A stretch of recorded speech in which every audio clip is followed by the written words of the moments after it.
Well, hi everyone. I'm Dean Merkler from the debate group.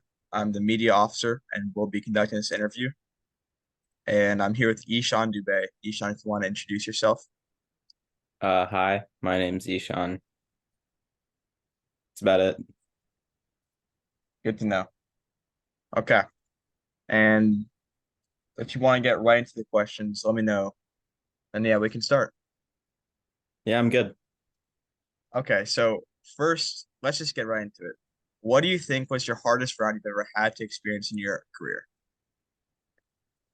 Hardest round had to have been, I think, at TOC my sophomore year because the style of debate was really changing back then. And things like paraphrasing, being able to go slow, were a lot harder to do and get away with.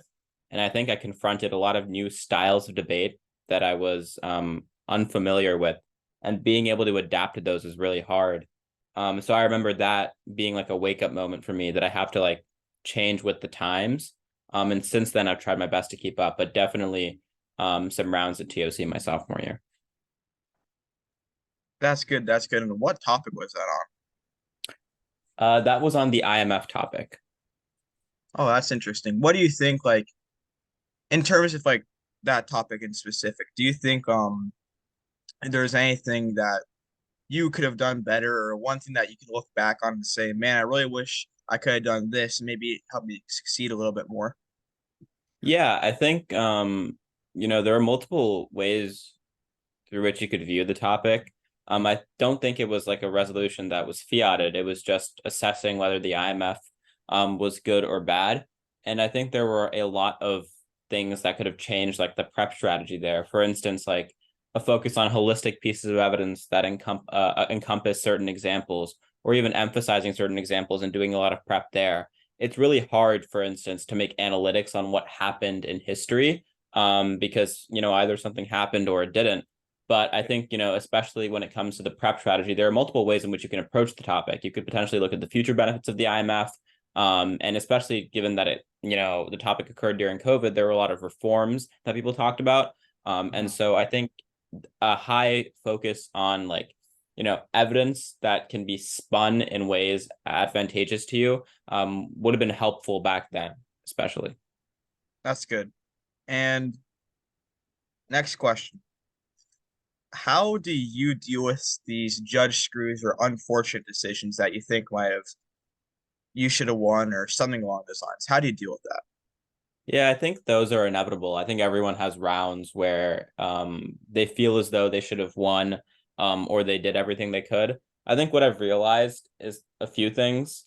One, that it's okay to be upset or angry, but you can't let that get in the way of getting better or improving. Even if a judge comes up to you, say like 30 minutes, an hour after the round and says, "Hey, I might have changed my decision," although that situation like may be rare, that doesn't matter because your goal is to convince the judge right before they submit their ballot that you have won the round. Just because you say something and you think you've put it in the best words possible doesn't mean your judge views it the same way. So I think perspective is incredibly important. Even when, like 9 out of 10 times you should have won that round, there's a way in which you can make it like 9.5 out of 10 or like 10 out of 10 times. And so finding those little things you can improve on to completely shut the door and leave your opponents with no window of opportunity are things you should focus on especially.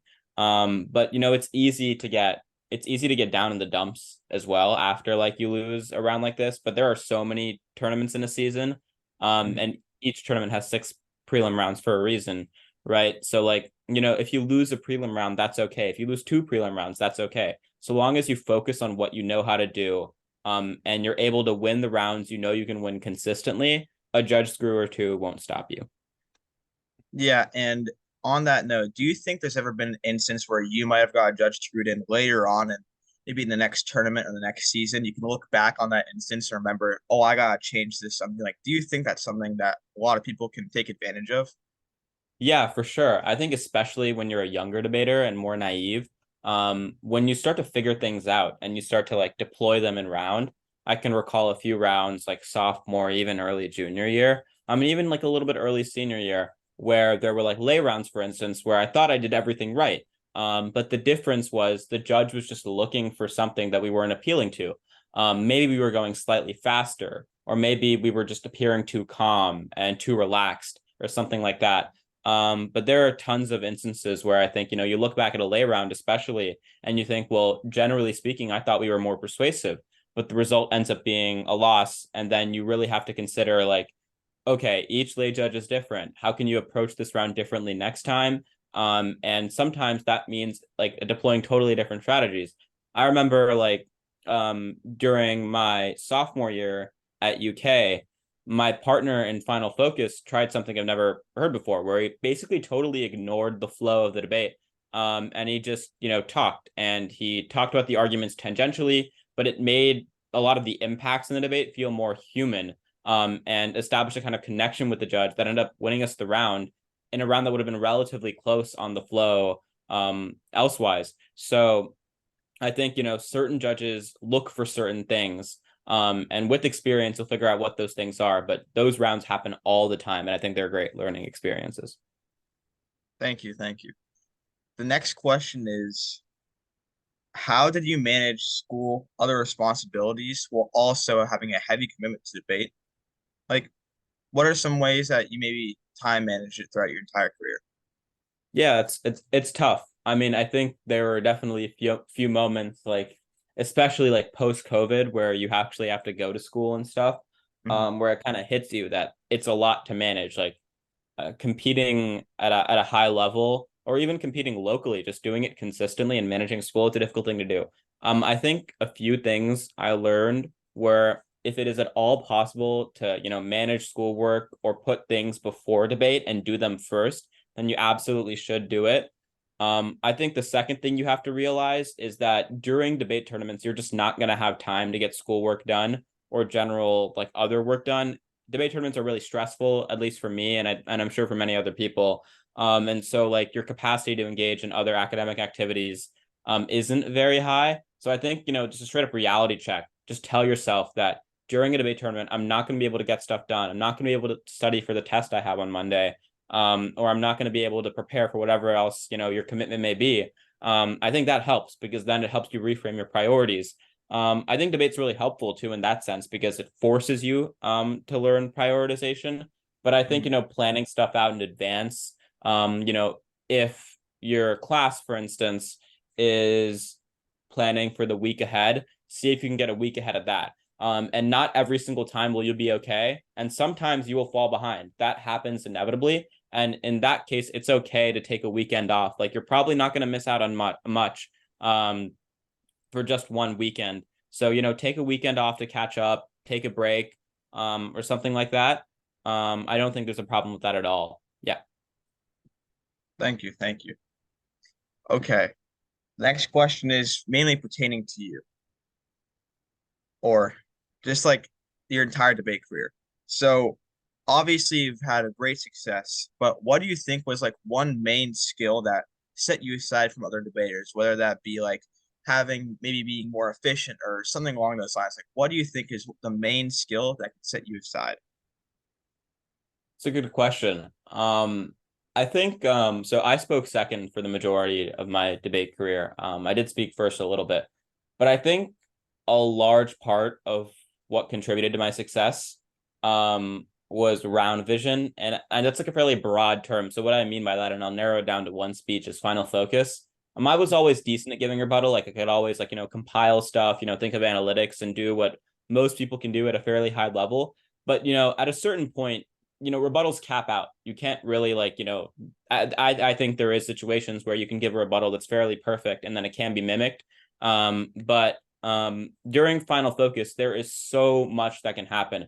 And I think one thing that really like set me and my partners apart was our ability to funnel the round down, and in final focus have a pat to the ballot that we could always work with, or just a few pieces of information, even around where we were behind, a few pieces of evidence or information that we could leverage to use and win the debate.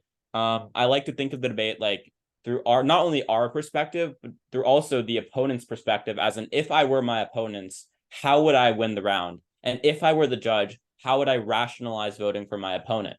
And being able to foresee those paths to the ballot, especially, and getting ahead of stuff, can be really useful. Like something I found that helped me a bunch is when I was able to kind of say, like, I know they're going to make this response, or I know they're going to try to say they made this response, but here's why it doesn't apply. And especially for speeches like first summary or first final focus, being able to get ahead of the curve there, and see the round through your opponents and judges' lenses, was really helpful. That's good. That's good. Okay. The next question is more of like general tips and things like that. So we all know one of your best debate skills is how efficient you are and how quickly you can get through it while still having perfect warranting.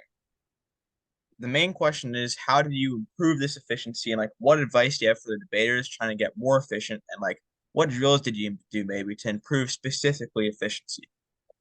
Yeah, that's a great question. I mean, the whole point of PF, especially, like the biggest thing is the time constraints. It is the shortest speeches of any like direct debate event. So, for things I did to improve efficiency, I think one thing that really helps is doing rounds over and over again, especially when the rounds are similar and you're debating teams over and over again. Like, there's a saying like iron sharpens iron, in which case, like, you're learning how to adapt to what you know is coming and then make that more efficient. So in terms of drills, after rounds, I do things where, for instance, you cut the speech time in half, and then you would try to give the exact same speech with the exact same warranting, but all you're doing is cutting out filler words. Another drill that I didn't do as often, but when I did, I thought was really helpful was transcribing speeches that I gave. It's a little harder actually easier for rebuttal, just because like you have a doc in front of you, probably more advantageous for summary or final focus, because usually that isn't scripted. And then try to see if you can rewrite the speech. Write it as though it was pre-written and see how much faster that speech becomes. You'll notice that you can save almost half the speech time, just because when you're thinking off the dome and just saying things based off of what you see on your flow, you tend to be less efficient. But there are ways in which you can minimize like the amount of words you use and stuff like that. So I think that's another thing that's really helpful. And then the last thing I'll say, under the umbrella of efficiency, is just that, a lot of the time, efficiency isn't as important as clarity. And when you can find a nice little balance between the two, I think is when you're going to be really, really successful. So being able to go fast, for instance, doesn't necessarily mean you're less clear. Your words just have to sound like they're clear. So this could mean taking breaks in between sentences, taking breaks in between responses, or just having words that make sense next to each other so that your brain can logically fill in the gap.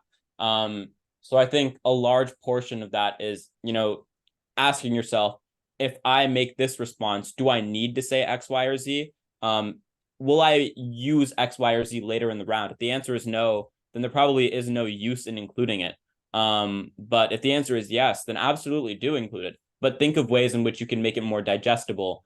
So this could mean using simpler terms. This could mean, explaining things more in depthly, instead of more succinctly, but that means that the explanation saves you time later on. Just stuff like that. So asking yourself questions in the middle of debate rounds, during prep time, even during speeches, if you're coming up with responses on the fly. Sounds good. Sounds good. Okay. Next question is throughout your entire debate career, do you use any like online resources to specifically improve your skill? Yeah, I think one of the cool things about PF is that there are tons of resources online, to help you. So there are websites that I've visited, like, there's Beyond Resolve, PF Forward, and obviously the debate group. But then also like PF Videos is great. NSD has a YouTube channel now with a ton of round recordings as well. And, I think round recordings are one of the most useful things in debate.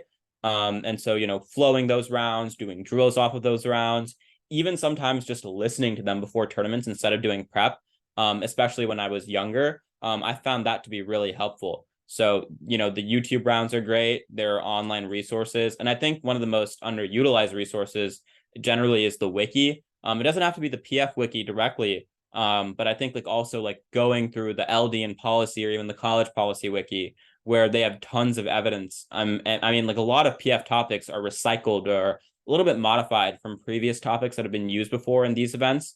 So going through all the research they've done, especially for events like policy, where it's over the course of an entire season, and then you really get a leg up on research as well. So beyond just like, trying to understand PF via these websites, I think there are tons of those. But also like watching rounds and then also going through different wikis and utilizing the wiki as much as possible to access, troves of evidence. Now, on that note, do you think that having a lot of prep directly correlates with success in a bunch of tournaments, or do you think like one should focus on more prep or more like skill-based drills like flowing rounds? Like if you want to improve quickly, like get good results, which one do you think someone should focus on? So I think this totally depends on what stage of the debate you're in. So I think as you're learning and getting the basics and fundamentals down, skills are far more important. I think mastering the fundamentals, especially at the beginning, even if it means like losing a few rounds because you have less prep, is totally worth it because it's an investment that often pays off in the long run. I think as you approach a point where you feel like you're being successful at TOC level tournaments and can do well at those tournaments, improving your skills should definitely be a focus. But oftentimes, the things that can decide those rounds is having high quality prep and being able to leverage it and use it, especially at tournaments like TOC. Oftentimes, the teams that win and do well tend to be the teams that work the hardest before the tournament and do a ton of prep. Because when skills are relatively the same, and I think there is a point in which skills can kind of cap out, although you can always get better, prep can really make a big difference. There are some cards and pieces of evidence that you just can't make analytics to, or any analytic you do make will be always weaker than the evidence. So I think as you improve and get better, you should wean off a little bit of the skills part of PF and focus on the evidence part of PF, especially because that can be, the thing that decides some of the really, really high level close rounds. Thank you. Sounds good. So next question is, what are some like, let's say you're a beginner debater. What are some of the best drills for improvement? Obviously, like besides flowing rounds, just like speaking drills, like which ones would you recommend? Yeah, I mean, I think if you're a beginner at debate, obviously the best thing you can do is just get experience and do debate rounds. But that isn't always easy to do. You need a partner oftentimes, and you need two other people to debate, and probably need a judge. So I think some things that can help you get off the ground are first in terms of speaking drills. Do drills where you just try to talk for as long as possible without stuttering. And if you do stutter, restart. I think talking in front of a mirror, although it can be awkward at first, can also help. But also, when you watch rounds, instead of just flowing them, think about what you would do differently. I think like a large portion of how people learn in debate, in fact, I think it's the way majority of people learn in debate. Oh, sorry about that. Tends to be, like through watching other people debate and emulating what they do. So like if you've got eliminated at a tournament, see if you can spectate quarters, semifinals, or even finals, and learn from what the people are doing, learn why they got that far. But speaking is always really important. So like speaking drills, especially where you just talk, or even spar debates with just one person. It doesn't even have to be something, all important or debate related. It can be a debate over like whether cats or dogs are better or something like that. Just approach the conversation in the way you would approach a debate round. You can sprinkle in weighing mechanisms or try to use like comparisons. And then, using these fun topics, it becomes a little bit easier to do debate and enjoy what you're doing while doing it. So like mini spar debates with random topics. Often, you don't need evidence for that. And just doing speeches either in the mirror to yourself, where you try to improve your fluency and efficiency as much as possible. Okay, thank you. On that note, the next question is, whenever you went to debate camp, did you find that useful? And if so, which one would you personally recommend? Yeah, I think debate camp's great. So I know for a lot of people, debate camp can be a steep financial cost. And I think, a lot of camps are willing to meet you there, and give you aid. There's also a lot of free online resources like Nova Debate Camp, which are great. But if you are willing to pay, I think by far the best camp in the country for people to attend right now is NSD Philadelphia. it has a wide array of staffers, which I think beyond success just offers you a huge like plethora of perspectives that you can learn from. One day you can meet someone from the Northeast and learn how they approach debate. And then another person you can meet from the West Coast or the South the next day, and totally like integrate your different styles of debate and learning. So I think the potential for learning there is the greatest. The competition there is great too. You're going to be with people your skill level, and you'll have potential to debate and see some people that are above your skill level. And you don't get that opportunity everywhere else. So in terms of camps, I would recommend, I think NSD Philadelphia is definitely the best. Um, and even if you're not going to NSD Philadelphia, I would encourage you to go to camp if you can.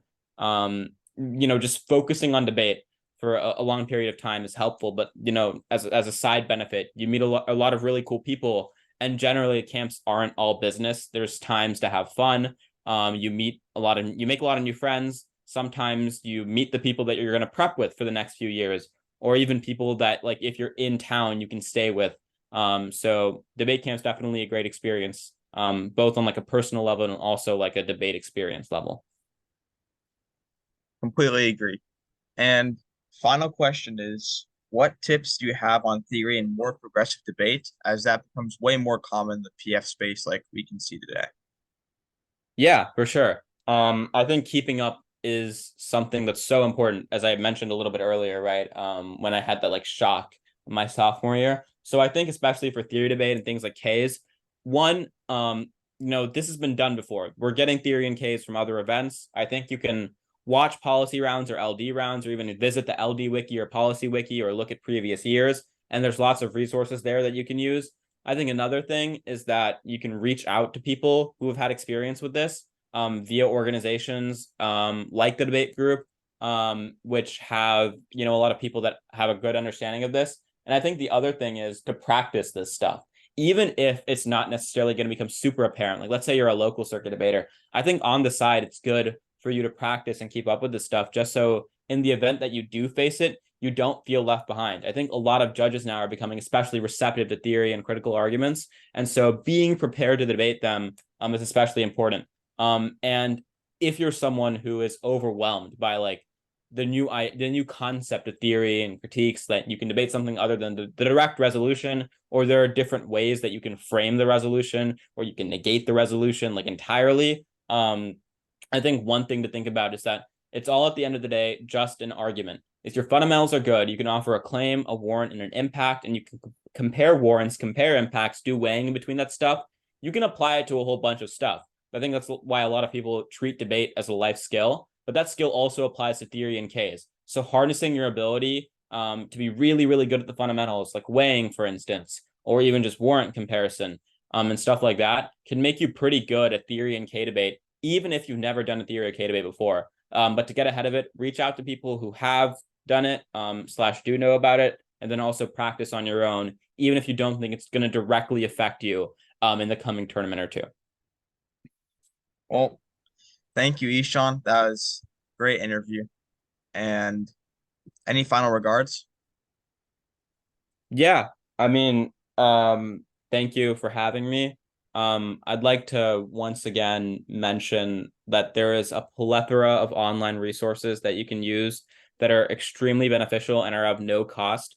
I think a prime example of that is the debate group. I was a mentor for the debate group for a little bit, and there are a ton of other great mentors in the debate group as well. It's often individualized learning that can really help you and be transformative for you, whether you're like starting out at debate or you have your footing and you just want to take it to the next level. Utilize these online resources because they're there and they're free. And so there is a lot of people who are committed to making debate a whole lot better, and making debate a whole lot more competitive, and bringing more people into the activity, making the national circuit more competitive. And I think utilizing these resources can be especially helpful. And don't be afraid to reach out, because people may seem intimidating, but just because they have success doesn't mean they don't want to see you succeed as well. Thank you. And we hope to have you again back for another interview one day. But great interview, Ishan. And see you later. Thank you.